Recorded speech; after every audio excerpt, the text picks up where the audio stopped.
Esiet sveicināti. Es jums ātri parādīšu, kā iegūt video no mūsu lapas savā mājaslapā vai kādā citā vietā, kur jūs to vēlaties darīt. Izvēlos, piemēram, dievkalpojumi no 2002. līdz 2007. gadam. Izvēlos, atverās players, un es izvēlos, kuru dievkalpojumu vēlos iegūt. Lūk, dievkalpojums par šatrāniskā dziedināšanas.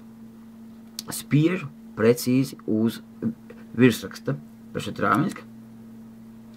Atverās vieta Vimeo lapa, kur glabājas mūsu video. Lūk, šeit viņš ir.